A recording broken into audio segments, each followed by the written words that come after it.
going to look at the process for sale and purchase of second-hand property in Hong Kong.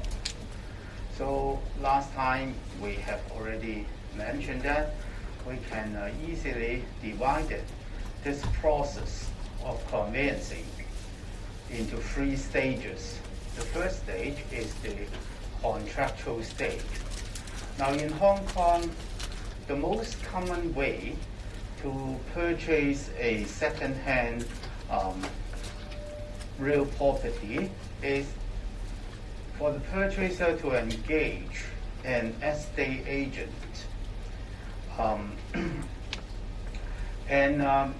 Our Hong Kong practice is that normally the same estate agent will represent both the purchaser as well as the vendor. And when the vendor and purchaser comes into an agreement for the sale and purchase of a property, they would then execute what we call preliminary agreement, or you can call it provisional agreement. These 2 terms are interchangeably. It means some sale and purchase agreement, which in fact is binding in most of the time, but there are very limited terms in that particular agreement. Therefore, we call it preliminary. And our Hong Kong practice is that when this preliminary agreement is executed, the purchaser is required to pay a sum of money as deposit for this sale and purchase, so that the vendor would not discuss or negotiate with any third party in relation to the sale and purchase of the property. Now, this is a common phenomenon in Hong Kong in the last at least 10 years or so. The estate agent played a very active role in this process. In the past, normally the vendor and purchaser would be invited to present at the office of the estate agents, or maybe in the property, which is the subject matter of the sale. And both vendor and purchaser will be there and sign the document, that preliminary agreement, face to face. But in the last 10 years or so, such practice was replaced by another practice, whereby the vendor and purchaser were not allowed, under quotation mark allowed, were not allowed to see each other face to face when they signed the preliminary agreement. Now, of course, you may say there are exceptions. Yes, there could be exceptions if party insists.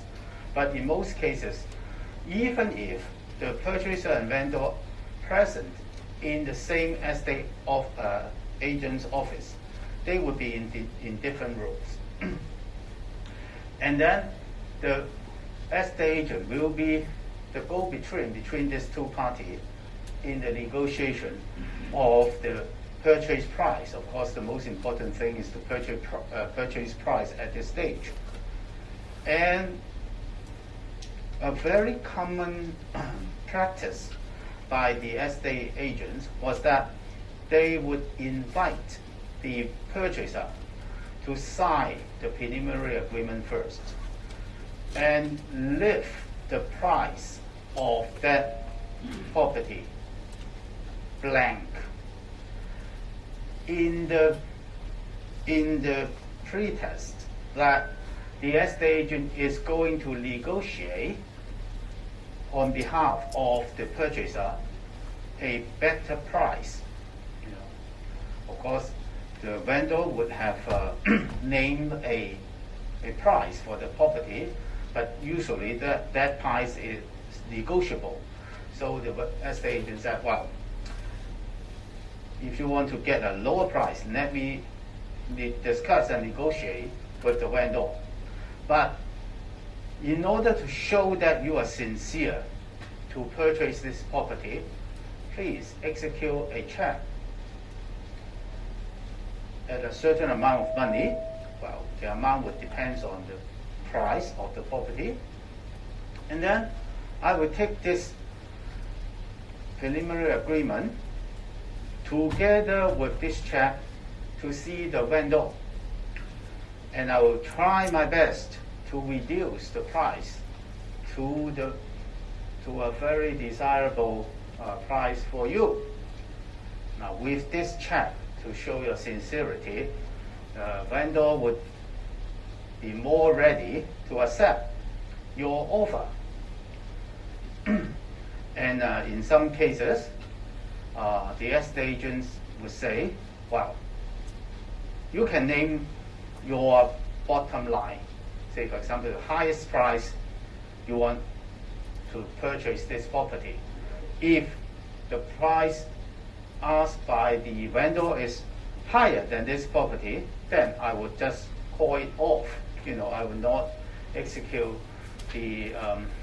I will not deposit this check to the vendor and ask him to sign this contract. But there are many cases who eventually went to court. And the situation is something like this. The vendor, of course, met the estate agent, and then they agreed with the price for the property. And then the estate agent will then call the purchaser. Oh, congratulations, you got your property. Okay, I'll give you the preliminary agreement tomorrow. And when you get the preliminary agreement, you'll find the price was higher than what you said to the estate agents as your bottom line. And then, of course, the estate agent will say, well, this is a very good property. Oh, just a few tens of thousands higher than what you expect. It's a real bargain. No, everybody in Hong Kong like to purchase real property. Forget about this difference, something like that. If you're being persuaded by him or her, then maybe the purchaser would accept. But in many cases, because they actually went to court, the purchaser did not agree. So end up with dispute. Now, well, I'm not saying that Centralized Property Agency was, practicing this kind of this way of getting agreement with the purchaser, but just coincidentally, these two cases involve the same estate agents, and their facts are similar to what I've said. Purchaser signed the preliminary agreement, but leave the price of the property blank, and agree with the estate agent. Well, this is my bottom line, the highest price I will pay for this property. But when the estate agent brought back the preliminary agreement with the signature of the vendor, the price was higher than the purchaser has named. So now, in a situation like this, well, you have studied obligation, you have studied contract law, you know that you signed the property, you will be bound by the property. The contract. So you will be bound by this preliminary agreement signed by yourself. And even if you want to dispute the validity of this contract in court, it may not that be easy,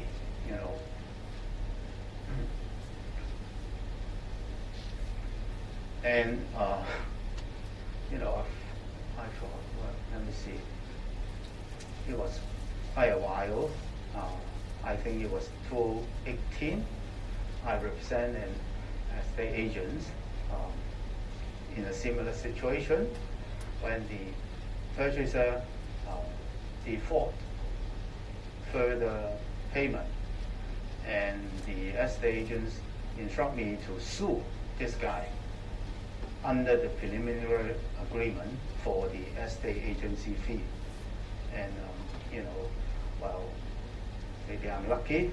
I won the case for the estate agents. The purchaser has to pay, not just the estate agency fees, and they have to pay, and he has to pay the legal costs for that action. Well, when you go to court, it cannot be ensured that you will win, So if you're a purchaser, don't do that. Don't leave that preliminary agreement anywhere blank, Always insist to sign this preliminary agreement with the vendor face to face. Now, of course, the estate agent will have many reasons to tell you not to do that, or you cannot do that, or when that was very busy, well, he would not see you, etc., etc. But try your best to insist. So either you sign the agreement together with the vendor, or at least insert the price on the agreement in order to avoid this kind of things to happen. Now, obviously, it would be in breach of the estate agent's professional conduct when they try to negotiate the sale and purchase in such a way when the preliminary agreement is not fully filled. They take this agreement on behalf of the purchaser to negotiate with the vendor. That is actually against the estate agent's ethical duty. And in fact, many of such estate agents were penalized. But they would only get a penalty. Sometimes the penalty is they have to study certain CPD, or they have to pay a fine. But even they pay the fine did not go to the purchaser. So really have to be careful. Now, in any event, the preliminary agreement is nowadays draft by the estate agents as a tri-party agreement. So not just between the purchaser and vendor, but the estate agent is also one party to the contract. Again, this is simple contract law that, privity of contract.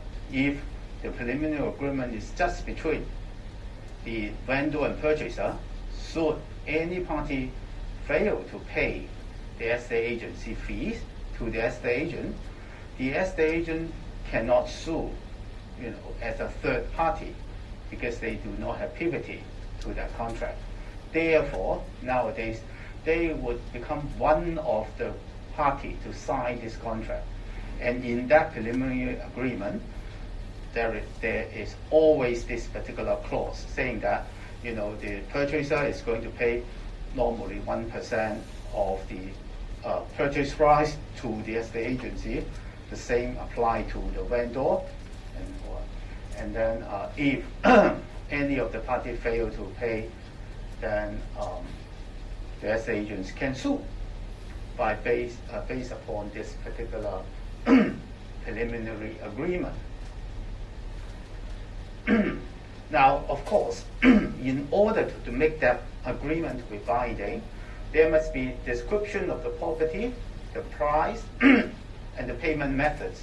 Because unlike any purchase of chattels, normally, in a sale and purchase of the real property, there are 3 stages for payment.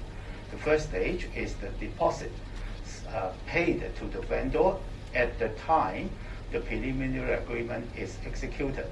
Then, normally within a month or so, the parties will exchange what we call the formal sale and purchase agreement.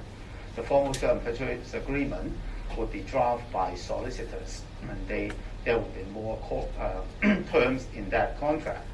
And this the purchaser would have to pay to make another payment at this stage. Usually, that sum of money together with the initial deposit would amount to 10% of the purchase price of the property, and at the completion of the sale and purchase, then the purchaser would pay the balance 90% of the purchase price. Of course, this is only the usual practice. It does not prevent party from agreeing with other percentage. Sometimes the initial, the second payment may make payment even equal to 20% of the ultimate purchase price. It is really a matter of agreement between the vendor and purchaser. And in the agreement, parties would also make reference to the solicitor to be representing them in this sale and purchase.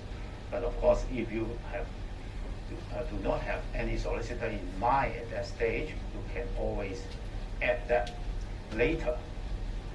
And now, why it is called preliminary agreement? In fact, this is another reason. In the current preliminary agreement, widely adopted by the estate agents, there are always these two separate clauses to deal with repudiation of parties. In other words, parties can cancel the contract without going any further. Now, under the current arrangement, when the vendor repudiates, that means the vendor said, well, I don't want to sell the property to you anymore. The vendor would have to return the deposit, the deposit that he received upon execution of the preliminary agreement, but without interest, okay, to the purchaser. So that the deposit has to return to the purchaser first, and at the same time, the vendor has to pay as compensation to the purchaser an amount equivalent or equal to the deposit.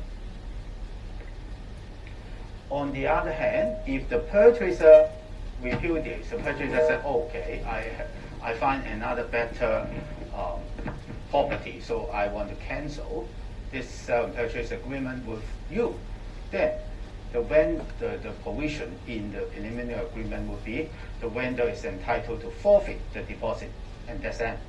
Of course, there is also liability to pay the estate agents. Usually, the party who repudiates would have to pay the estate agency fee for both parties to the estate agents, and therefore the estate agent becomes one of the parties to tri-party contract to make this to make the enforcement of this contract much easier. And other than the deposit, either vendor pay the purchaser an amount of the deposit as compensation, or the purchaser deposit has to be forfeited. Usually in those provision, there is also an express provision saying that neither party would seek further relief other than the amount of money, further relief in relation to the contract. Now, therefore, it is really preliminary or provisional because parties can rescind even though they have to pay a small amount of money. But we have in many situations in practice, these two clauses were being crossed out completely. Well, if that's the case, then this contract would become what the Chinese saying is "bid my." This is a definite contract, and if that's the case, then any repudiation, any party say, "Oh, I'm not going to continue with this sale purchase," then it would be a fundamental breach of the contract, and the party in default will be subject to a more serious consequence, including paying damages to the other party. Depends on whether the market is going up or down. And this is what I have already mentioned. Always a clause to say estate agent's fee is a must, and someone must be paying this fees to the estate agents. And there is also a clause in those provisional agreements saying that the estate agent represents both the vendor and purchaser. And sometimes, rather, even though it is not that usual, the vendor and purchaser are represented by different estate agents.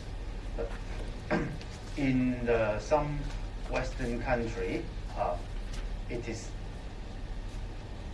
the law that the same estate agents cannot represent both the vendor and purchaser. But in Hong Kong, such arrangement is allowed.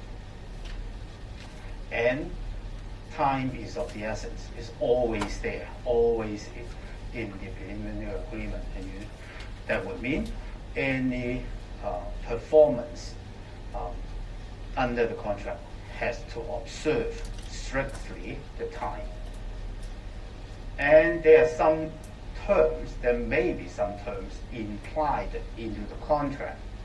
Now, for example, in this case, Twinkle Stack Investment Limited case, the Court of Final Appeal, Lytton, when he was the permanent judge, he said that a term that gives a purchaser a right to inspect the property before completion was implied in an otherwise open contract. I will come back to this concept of open contract. If vacant possession is agreed to be delivered. Now, that means in the contract, if you say vacant possession is to be delivered to the purchaser by the vendor, then there must be a term to be implied in that contract. Namely, the purchaser has a right to inspect the property before completion to ensure that the property is actually in vacant possession. Now, this is the case, again, you can see the year. It is also about the 1997 years market slump, in which the purchaser tried to get off from this property. And in fact, in that particular case, parties only have signed a preliminary agreement without the formal sale and purchase agreement, because they could not agree with each other for a final version of the formal sale and purchase agreement.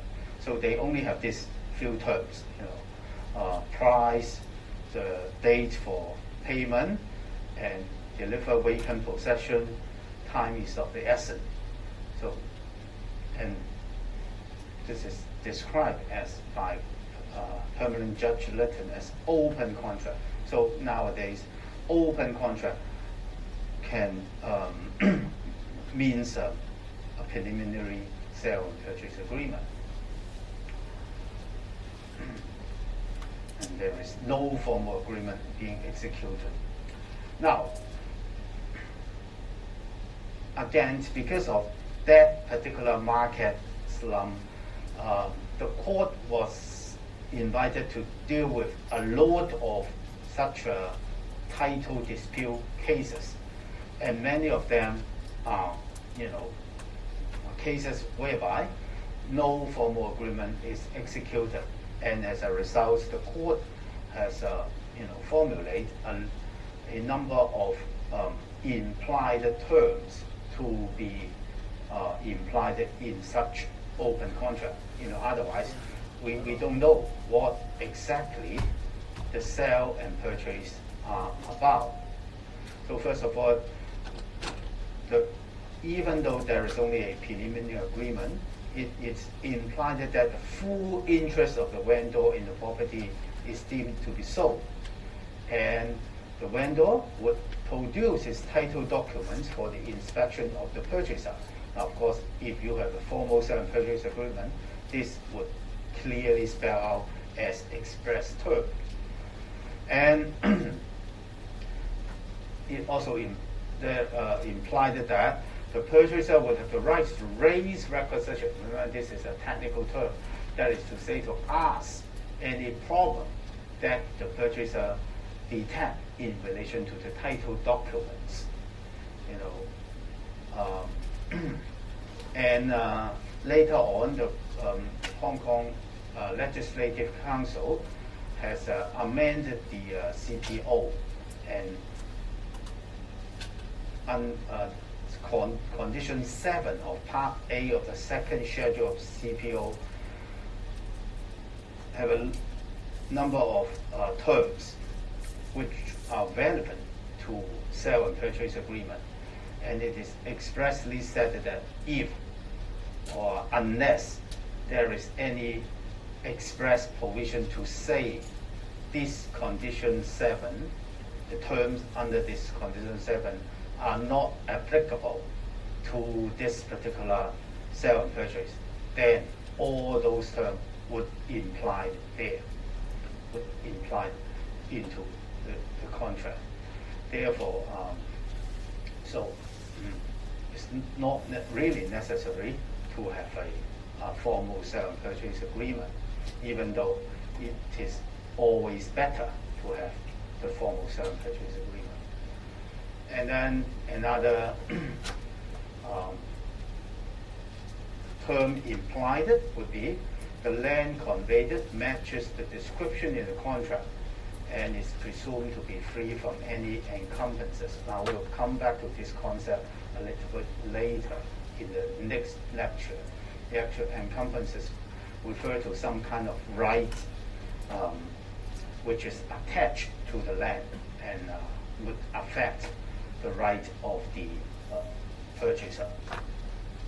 And vendor will show and give good title. Now this is again a statutory duty, and it will be implied in the open contract if it has not been spelled out.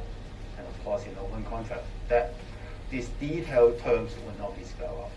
And the contract will be followed by an assignment. Remember, assignment is the document, the deed to assign the legal estate and equitable interest of the property from the vendor to the purchaser.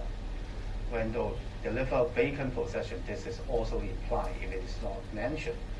Vendor will take reasonable care of the property until the purchaser takes possession. Now, at common law, the date for performance is not a condition to a contract. Now, I'm using the word condition to mean that breach of the condition may allow the innocent party to terminate the contract. So, as long as there is agreement that, well, we are going to perform under this contract, even if you have not specifically mentioned the time for performance, the court will treat it as reasonable time. Depends on what kind of agreement has been made. But again, because of the special feature in Hong Kong, the Court of Final Appeal in this particular case, again, we have Lytton P.J. He said, well, in the volatile property market in Hong Kong, completion was an essential term. It must be a condition and should not be implied into the contract. Therefore, unless the date of completion was specified in the preliminary agreement, the open contract was not enforceable for want of certainty.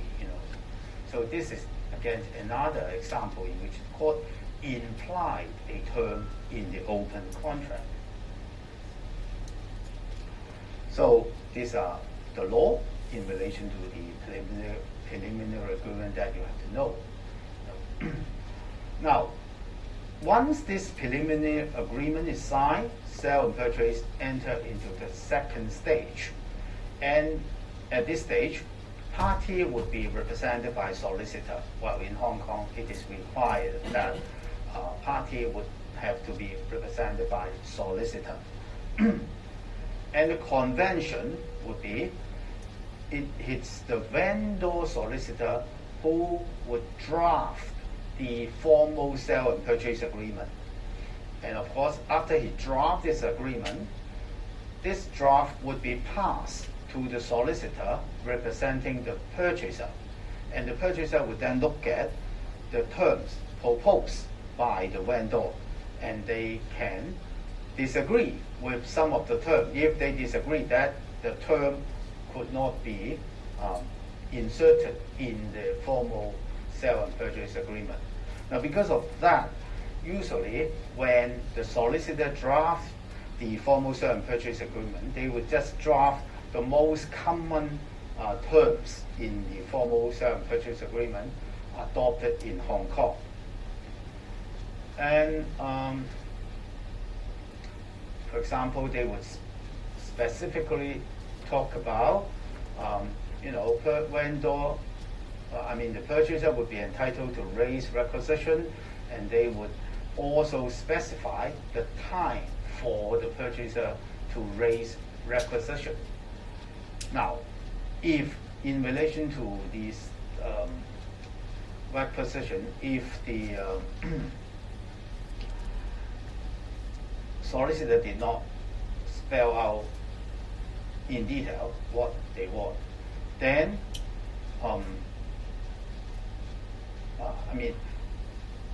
when they are not so sure what is the best way to go forward, they will adopt, again, the CPO give us a model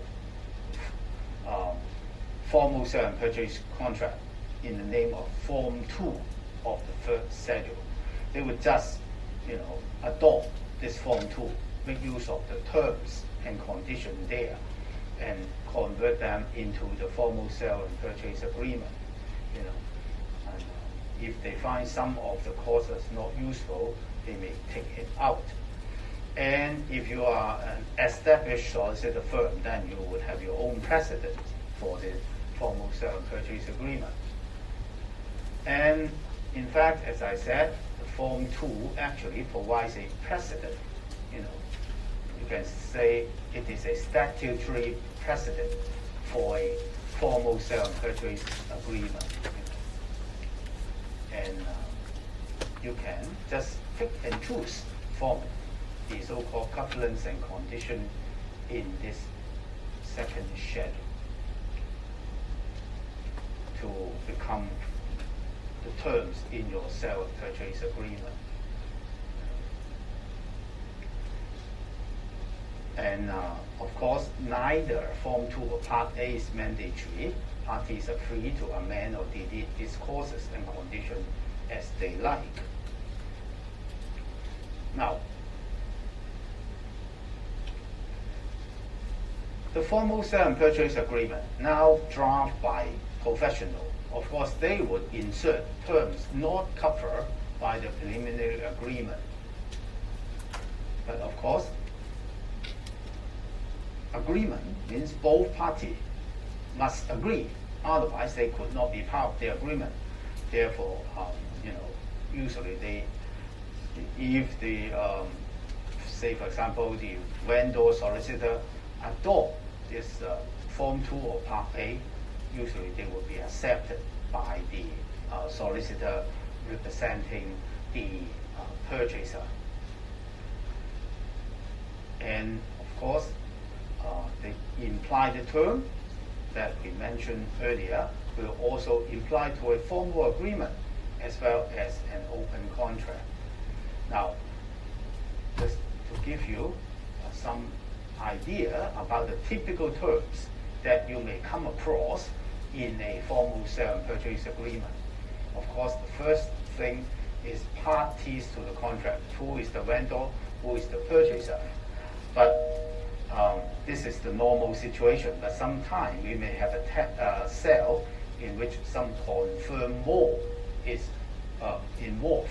Now, this is a case in which when the vendor sell a property, put up a property on sale, then a purchaser said, well, I purchased your property at this particular price, so there is a sale and purchase agreement between them.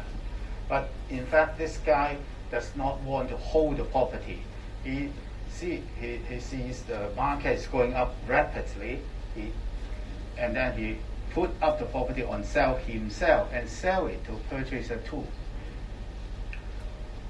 Of course, the day for completion would be the same day. Otherwise, there may be a problem. Now, under normal circumstances, we should have make an assignment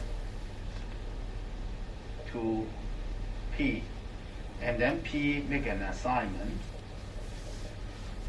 to P2. But since the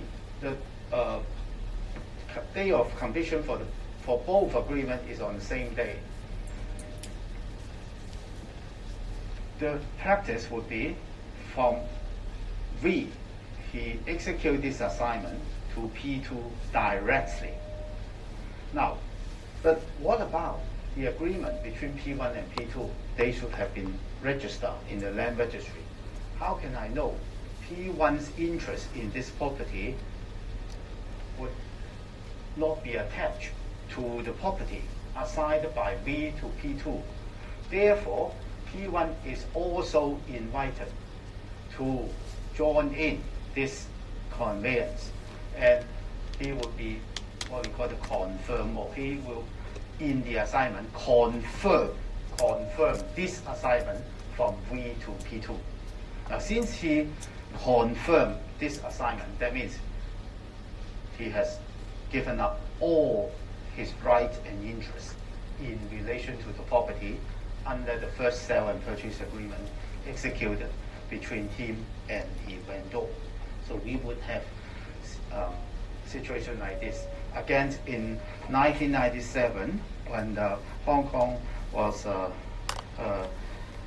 property market was so volatile, the prices are going up crazily. There are many this kind of sale and purchase. So we have the term, which is seldom appear nowadays, more for. Why more for? Because confirm more. It is a property sold by a confirm more. It is more for. And in the sale and purchase agreement itself, usually these parties, vendor, purchaser, and confirmer, are listed in the schedule to the formal agreement. That means a schedule means an annex, but it is called a schedule in the legal term. Now, property, of course, depends on it is a piece of land or it is a flat. If it is a piece of land, then you would have all the lot number, demarcation number if it is in the new territories. If not, then you would have just the lot number. And if it is a flat, then they would spell out the number of equal undivided share in relation to the co-ownership of that vendor and the exclusive possession of certain flats by virtue of the DMC, etc. So it is not just the address. Oh, flat 1A, Lucky Building, whatever street address. No, it's not that simple. It would refer to the legal address of the property. And as I said, Hong Kong is an interesting case. People would purchase property without good title. They know there's something wrong with this property, but I like the property. I want to hold a property. Then I will just agree to purchase some property with problematic title. Now, if that's the case, the vendor would have to spell out the defect of the property under this particular description.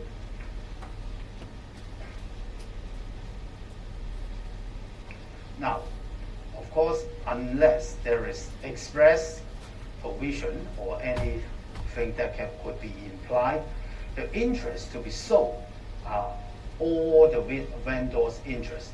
It would include legal and equitable interest. And the title to be passed is deemed to be good and marketable title. Now, because in fact, in many court cases, the court has commented that sometimes it's not possible to have a completely good title, but as long as it is marketable, that means there are some purchaser willing to accept such title, then the court would consider the title a good title. Now, defects of the title usually refer to latent defect. That is some defect that you cannot discover on the surface or by reading the title document.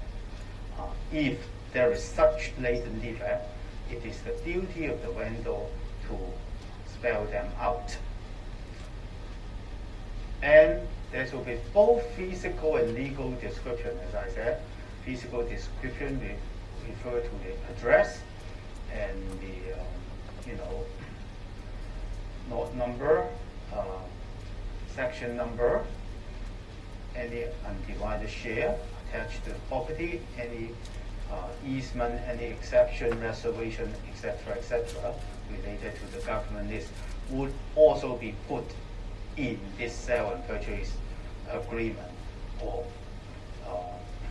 to ensure that the purchaser knows what particular title he is going to get. And then description cover 4 main area, and in fact, because of section 15 of CPO, they are now somehow much shortened.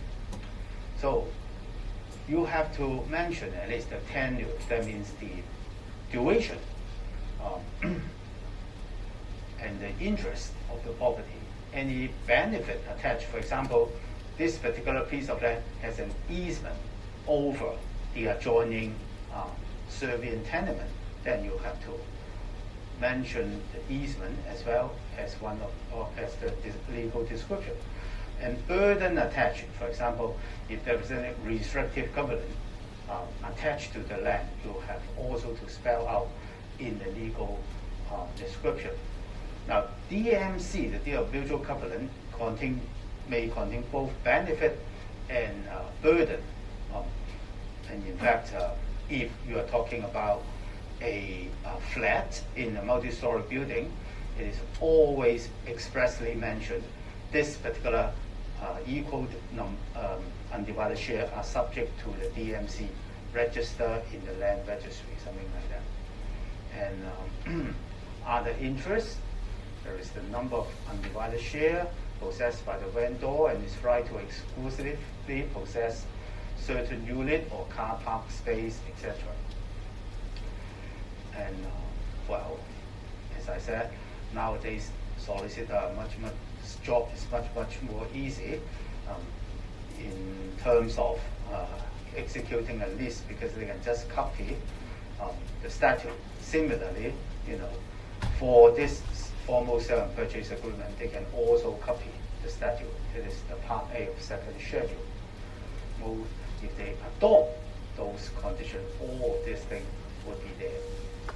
And of course, price is important. It is again the agreement itself would not mention the price. They would be provided in the schedule. Now, why the parties, the property, and the price would be provided in the schedule? It is actually a practice to make the life of solicitor much easier.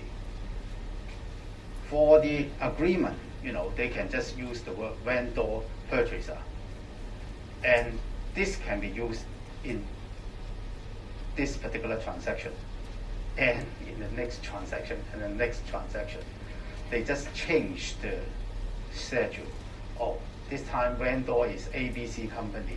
Next time vendor is Mr. Wang Dai-Sin, etc.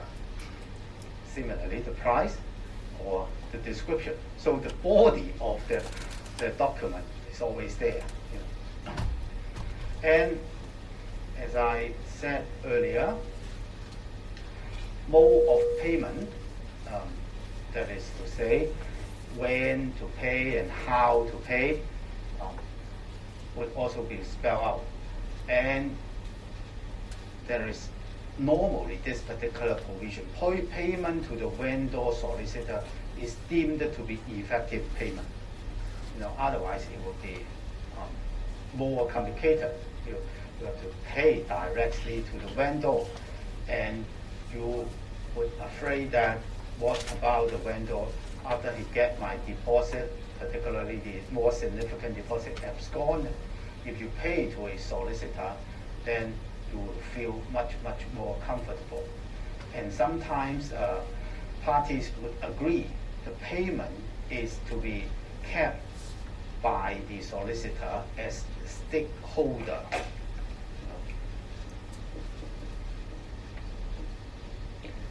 Well, if payment is made to the solicitor as stakeholder, that means the solicitor will keep the money and they will not release the money to the vendor until and unless he got the proper instruction to do so. And it is not that straightforward sometimes to make payment. For example, if you are purchasing a flat, then there will be problems like management fees, water charges, or other utility charges. Because once you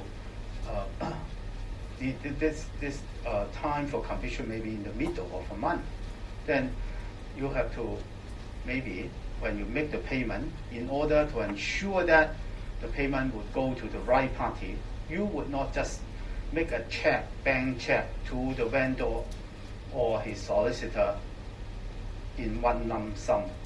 You would ask, well, how many or how much I have to pay for your mortgage bank, how much I have to pay the management company to ensure that the correct party would get the money. Otherwise, after the sale and purchase, you become the owner of that property, or such a liability will go to you. And of course, if you can find the vendor, you may sue him to recover all these charges.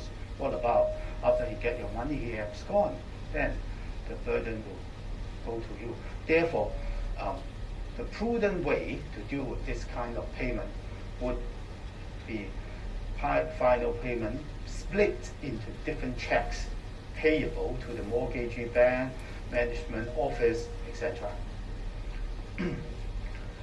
And the fourth part of the formal agreement would contain the condition of the formal agreement. And again, the party may incorporate the condition in Part A of the second schedule of the CPO into a formal agreement. Again, solicitor just copy. Now, more important condition in Part A of this schedule would we include rents, outgoing, apportionment on completion. This is what I said earlier about outgoings refer to those utility fees, management fee, etc. And rent, maybe if the property is now rent out to a tenant, the vendor and purchaser may have to share the rent in one particular month. And management fees, raise, all this, they have to be apportioned between the vendor and purchaser. Now, condition 2 is important, insurance. Now, why it is important? Because once the contract is executed, the property is at the purchaser's risk. That is to say, once you sign your preliminary agreement, for example, if that property burned down by a big fire, then it would be the purchaser who is going to suffer. The purchaser still have to pay to make the payment to the vendor. Therefore, the purchaser is always advisable to apply insurance to cover the property once the preliminary agreement is executed. Condition 3, physical condition of the property. Now, this is a common clause in the Hong Kong formal sale and purchase agreement.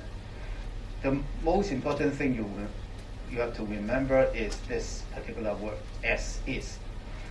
Is all the condition is that the vendor sells the property on an as-is basis. That is to say, I do not guarantee whether, say for example, I sell this room to you. You know, of course, it is wrong to say that. I can only say I sell the number of number of equal and divided shares to you, etc. But let's use the layman way. I sell this room to you. I will not guarantee the physical property, whether this room will collapse, what the material are really sound or not. I sell it as it is now. That means, okay. And the vendor will give no warranties whatsoever as to the physical condition of the property. Condition 4 will be vendor warranties that the property is not subject to any easement rights liability other than known of and already disclosed in the formal agreement. As I said, if you know the property is subject to any other legal interest or liability, you have to spell out to in the formal sale and purchase agreement to let the purchaser know. And anything that you have not mentioned would mean that this is the property is not subject to any other rights or liability. Condition 5 deal with the existing tenancy. If the property is sold while the tenant is occupying the property, then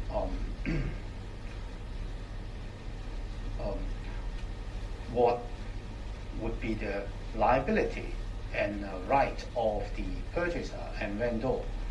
And the normal situation would be that the vendor say, oh, I cannot guarantee, I give you no warranty as to the obligation of the tenant. So I would not say this tenant is the most desirable tenant.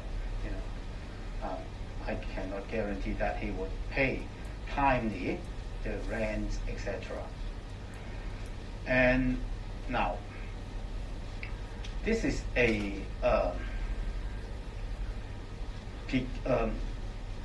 rather, how should I say? It's rather unusual, I would say, clause adopted by Hong Kong conveyancing lawyers.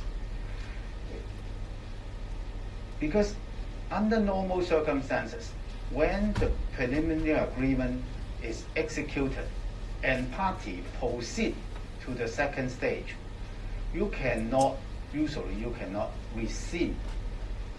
You know, the purchaser cannot rescind unless the vendor fail to prove and give good title. But this particular clause allow the purchaser to rescind if in the description of the property there is any errors, omission, or misstatement. Now, usually it has been actually construed by a court in some court cases.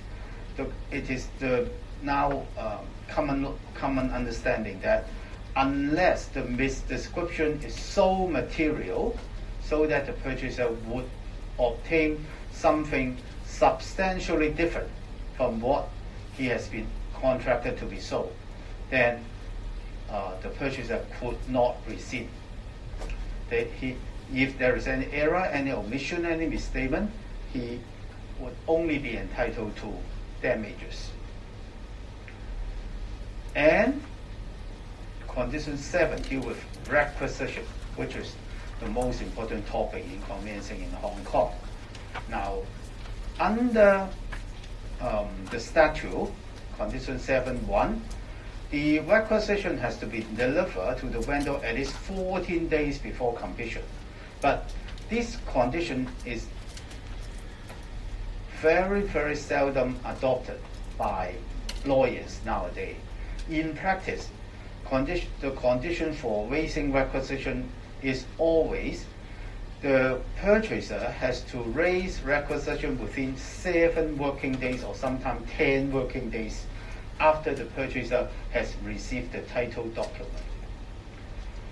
And if you have any question or requisition made beyond the times provided or stipulated in the formal sale and purchase agreement, the vendor is entitled not to answer your requisition because remember, time is of the essence. It's always inserted in any sale and purchase agreement of real property in Hong Kong.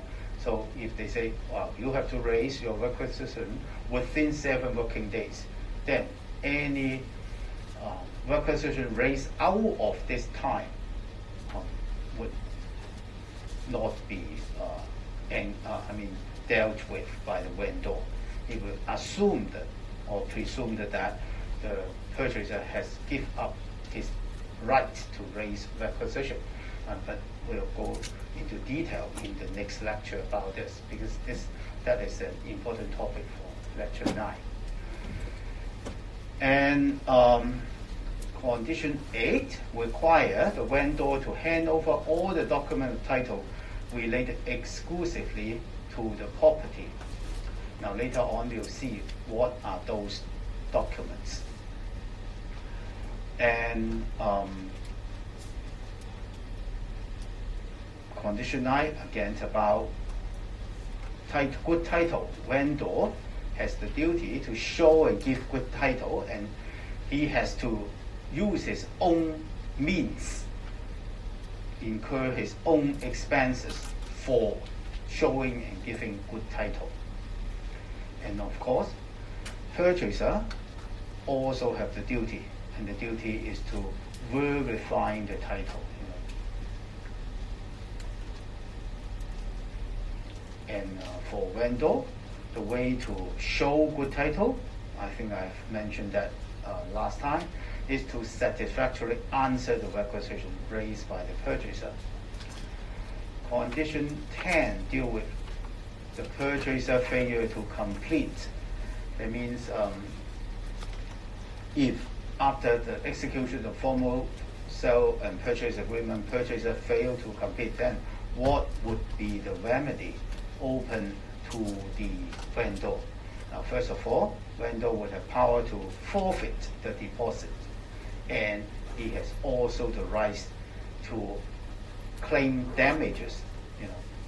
Now, usually in this particular condition, the forfeiture of the deposit is described as liquidated damages. And you should remember what liquidated damages mean from your contract law. Condition 11 is the mirror image of condition 10, deal with the purchaser's right in the event of vendor fails to compete. And the most usual clause would be the purchaser has the right to seek specific performance. That means he requires the vendor to sell the property to the purchaser.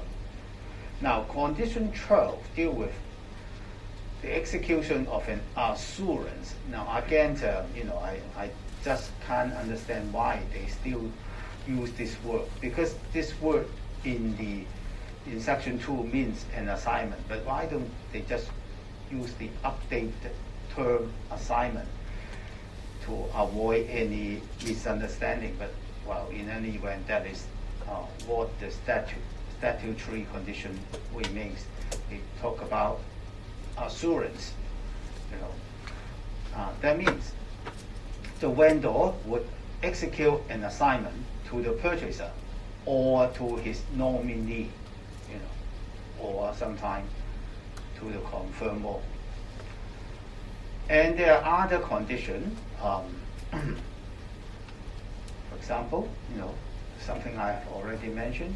The purchaser may receive the vendor solicitor may receive the purchaser's payment as a stakeholder, as in addition to an agent. An agent means that you make the money to him, then he would be the agent of the vendor to accept the payment, and that would be effective payment. And at the same time, you can also require him to keep the money as a stakeholder. If he receives this money as stakeholder, they keep the money and wait for further instruction. Money is not passed to the vendor, and that would give more protection to the purchaser. But under normal circumstances, no vendor would agree that the money paid by the purchaser would be kept by his solicitor as a stakeholder. But of course, there may be some special situation in which the vendor is forced to accept this particular arrangement. Time and mode of completion, as we said earlier, you must name the date for completion, and time is of the essence.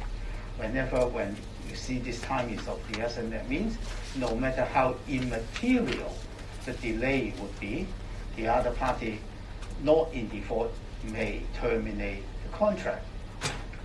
Of course, if one party is behind the schedule for payment, the other innocent party may extend the time or waive the condition altogether. Now, payment, of course, would be an additional condition. As I said earlier, payment usually made in 3 stages: 1% when signed the preliminary agreement, 9% or 14% when signed with the formal agreement, and the balance on completion. Now, there is a term called real deposit. Real, R-E-A-L, real deposit. Real deposit actually means 10% of the deposit.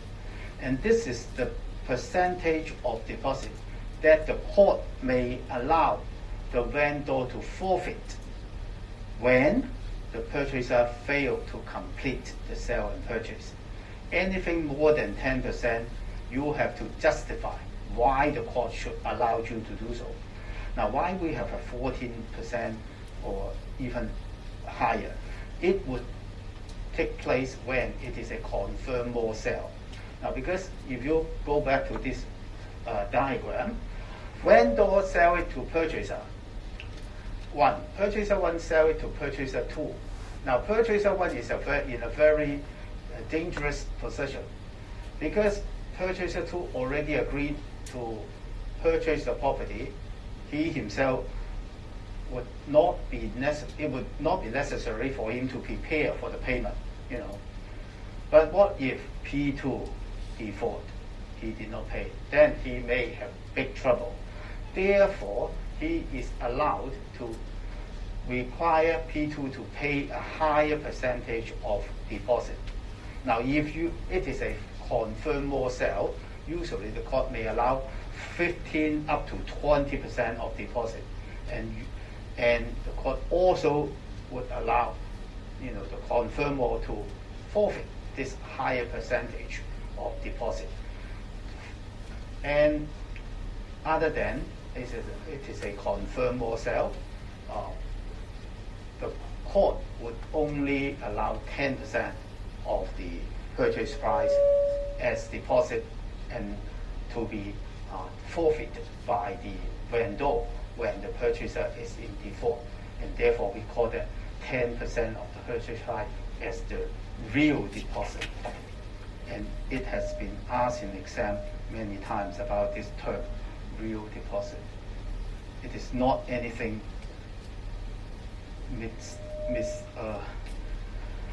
mysterious. It just means 10%.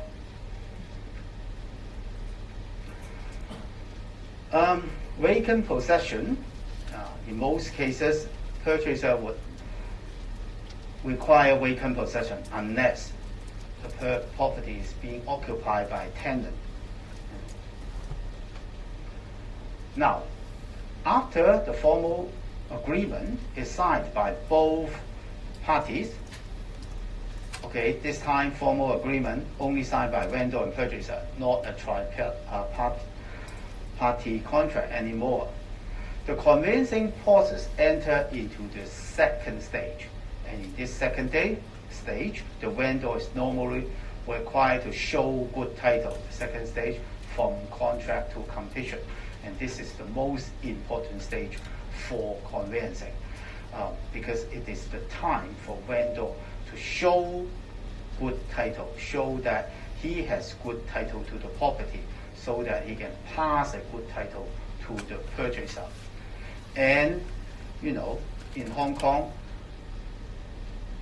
the duty to show good title can be summed up in two stages. The first stage is purchaser passing all the title deeds in his possession to the vendor passing all the title deeds in his possession to the purchaser for the purchasers to examine and inspect. And second stage is if there is any requisition raised by the purchaser, the vendor has the duty to satisfactorily answer all those requisitions.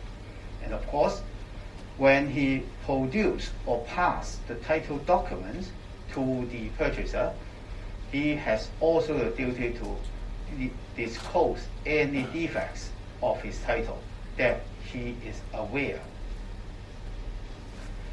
The purchaser solicitor will then inspect the title documents closely to ascertain whether there exist some encumbrances. Now, the word ENIN means the same, but they are used interchangeably. Therefore, I just use the two words also interchangeably to bring to your attention these words can be spelled in two ways, ENC or IN. And it also means the same thing, some kind of right and liability attached to a property. Now, as I said, nowadays in Hong Kong, the usual time for purchaser to raise requisition is 7 working days. So they have only limited time, and they have to read each and every page of the title document, and also they have to make a land search to make sure that all the documents passed by the vendor would reflect all the possible transaction before this current sale and purchase. And if they have doubt and problem, they can raise requisition. And vendor is duty bound to give satisfactory answer. And any failure to give satisfactory answer may mean the vendor failed to show good title. So this is the second stage for showing good title. And now, the first time you raise requisition must be within the agreed time, 7 working days. But once you start the ball run or start the ball roll, and say, for example, you raise a requisition and the vendor gives you an answer, but you are not satisfied with the answer. You say, oh, rubbish, give me better explanation. Now, the second following up requisition can be made beyond the agreed time. And as long as requisition is raised within the agreed time, the vendor has duty to answer them satisfactorily and before completion. You cannot say, oh, why don't you pay me all the money first and I will give you an answer later. No, the duty is to give satisfactory answer before completion. Now, depends on whether there's any terms agreed in the formal sale and purchase agreement.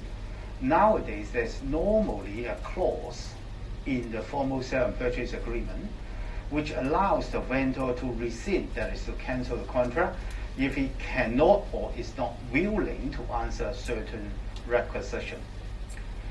And if the vendor actually exercises his right under this clause, then the contract will be terminated and the vendor has to return the deposit to the purchaser without any interest. And if the vendor does not terminate the contract and insisted that he has already satisfactorily answered the requisition, party may end up in a vendor-purchaser summons under Section 12 of CPO, and to invite the court to decide whether certain requisition is satisfactorily answered. Or sometimes the purchaser may,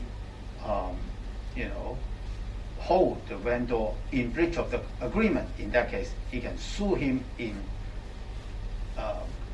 the normal action. Take out a writ and sue him under contract. But this Section 12 of CPO is a common platform for vendor and purchaser to settle their dispute in relation to the title of the property.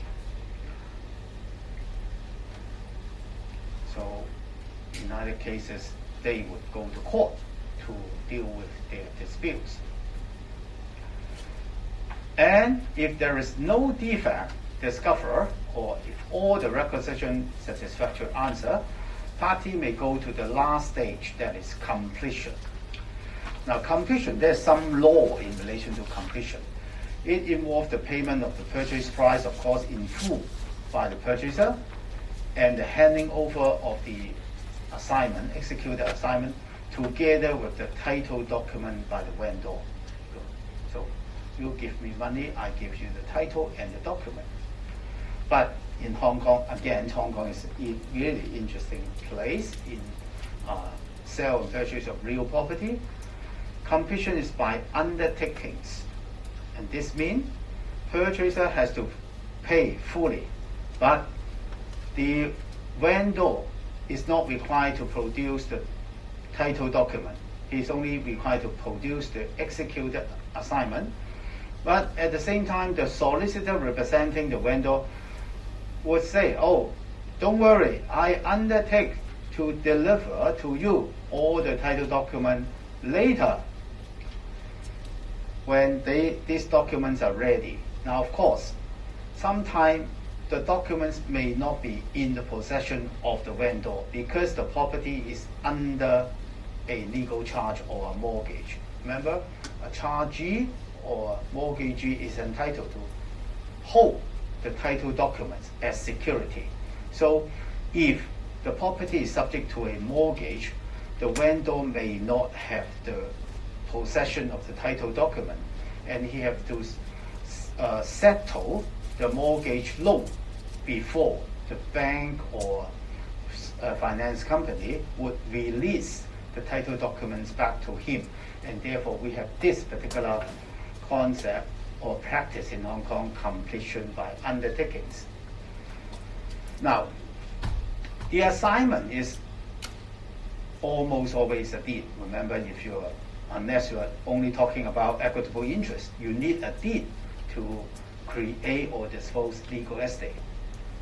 And it is the document for the vendor to transfer his interest in the property to the purchaser. Now, completion by undertaking is the usual practice in Hong Kong, but in fact, a purchaser is entitled to insist on what we call formal completion. And formal completion would mean, purchaser pay all the money, vendor would have to produce the assignment together with all the title documents. But how can he do that?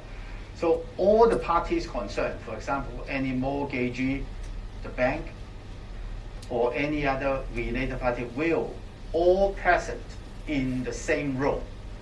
So purchaser would have a number of checks. This is for bank, this is for vendor, this is for management company, etc. And then all the party was sitting there.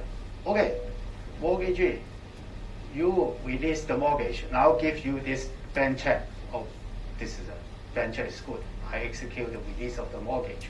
At the same time, I give the title document back to the vendor. So everything done, vendor gives you the assignment together with the title document. In fact, it can be done in Hong Kong, only that it would be more difficult to arrange or more troublesome to arrange such a meeting.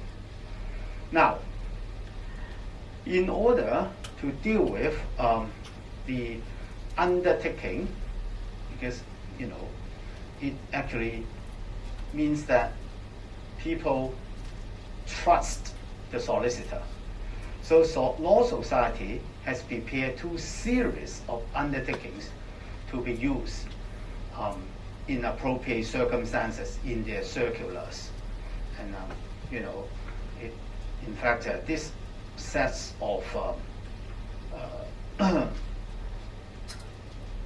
document kit include letters cover completion of the first sale of a unit by developer, and a second set of letters cover all other situation.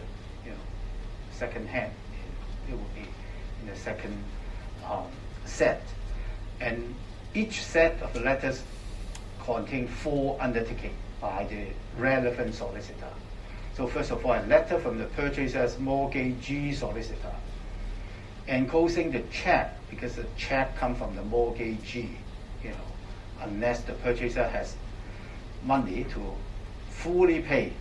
Otherwise, he would have to rely on the mortgagee. Therefore, the money coming from the mortgagee solicitor would then enclose the check or cashier order for the mortgage fund, and requiring the purchaser solicitor to undertake to forward certain documents. Usually it would be the title documents within 21 days when the purchaser is obtaining a mortgage. So first of all, mortgagee bank give the money, and in exchange for an undertaking by the solicitor of the purchaser to produce to him the title documents, because mortgagee, of course, have the rights to retain the title document. Then letter from the purchaser solicitor to the vendor solicitor, enclosing the check that he got from the mortgagee bank.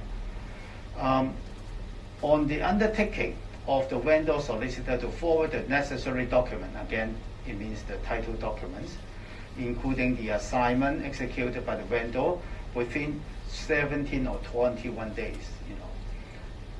Depends on whether there is the purchaser need a mortgage. If they don't need a mortgage, then it will be set for 17 days. If they need a mortgage, it will be 21 days. In addition, the undertaking requires the vendor solicitor to forward attest a copy of the DMC, if it is a multi-story building, within 14 days, and the keys forthwith. You have to give the purchaser the key to the property, but you have to give him the DMC 14 days after the day of completion, and the title documents, title deeds within this period. And if the vendor is discharging a mortgage, letter enclosing 2 checks, one for the mortgagee and the other for the vendor, if there is any money left to the vendor. And the undertaking by the vendor solicitor requires that appropriate documentation to be forward within 17 or 21 days, etc. So lastly, letter from the vendor solicitor to vendor mortgagee enclosing the check, and ask them to undertake to forward the document within the days. So it is not that simple if you opt for completion by undertakings, but still it is preferred by solicitor firm, because the formal completion is much more complicated. Now don't worry, I've never seen any exam paper asked of these 4 letters. Only you only required to understand there is a completion by undertakings, but these are the actual procedures that solicitor representing the vendor and purchaser has to do. Okay, maybe we'll just stop here, take 15 minutes break before we continue.